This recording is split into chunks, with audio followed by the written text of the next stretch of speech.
Hi there, I'm Sara from the main library gallery at the University of Iowa Libraries.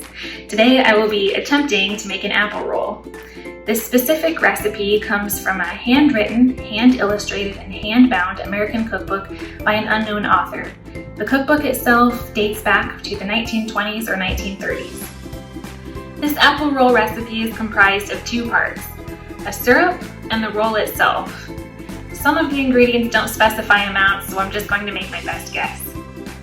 For the syrup, you'll need 3 cups of water, 1 cup of sugar, and 4 tablespoons of butter. For the roll, you will need 2 cups of flour, 1 heaping tablespoon of butter. I actually just did 2 tablespoons, hopefully that turns out okay.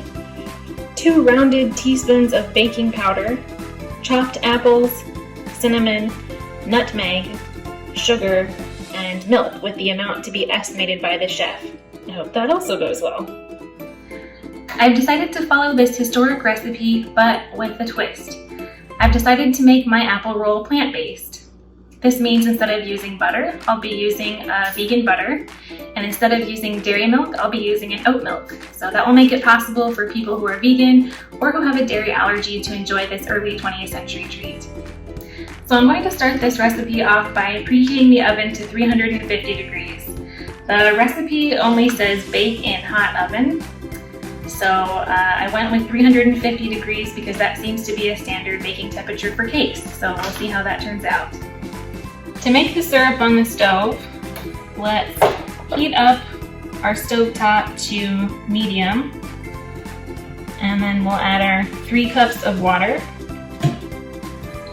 The recipe also says to add 1 cup of sugar and says to add 4 tablespoons of butter.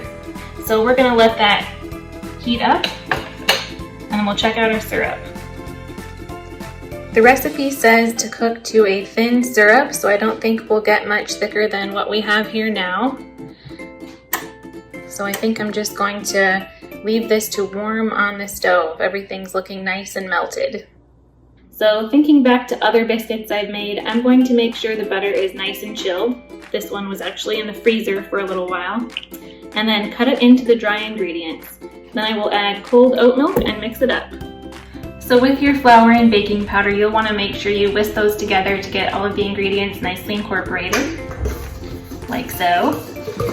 And once those are ready to go, we'll want to cut in our butter. To incorporate the butter, I've cut it into smaller, more manageable pieces, and so we'll start cutting that into the flour mixture now.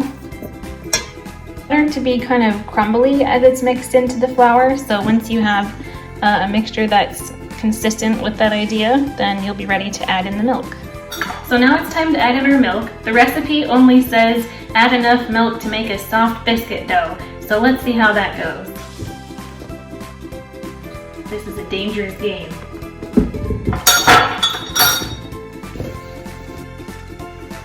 So for this dough, I've used a wooden spoon just because that makes it a little bit easier to mix. Here's the consistency that I came up with for the dough, so we'll see how that works out. Alright, so I did find the rolling pin that I forgot I needed, and I'm glad I still have. So we're going to use that to roll out the dough. But first, we'll sprinkle a little more flour on the top. Now that our dough is all rolled out and ready, we're going to add our chopped apples. I decided to use 2 chopped apples, and I already have covered them in the cinnamon and nutmeg. There are no amounts provided for the cinnamon or nutmeg, so you can do whatever you like as far as amounts are concerned. And if you don't like nutmeg, don't have to add nutmeg. It's all up to you. I also added some cornstarch because there's sort of this note at the bottom of the recipe that says to thicken the juice with cornstarch. It doesn't actually say which juice, so I'm taking a risk and hoping that I'm right. So here's our dough with probably too many apples on it. And it says to add some sugar in the top, so I'm going to sprinkle as much sugar as I want within reason. Now that our filling is complete, it's time to roll it up and place it in our pan of syrup. Please feast your eyes upon this ugly roll and remember to use more flour on your surface. We're now going to add our thin syrup of water, sugar, and butter to our tin. Very much hoping this is right. It is very thin, and there is a lot of fat floating around in there. Okay, I'm going to precariously add this apple roll to our tin of butter sugar water. And here our roll is floating in our syrup.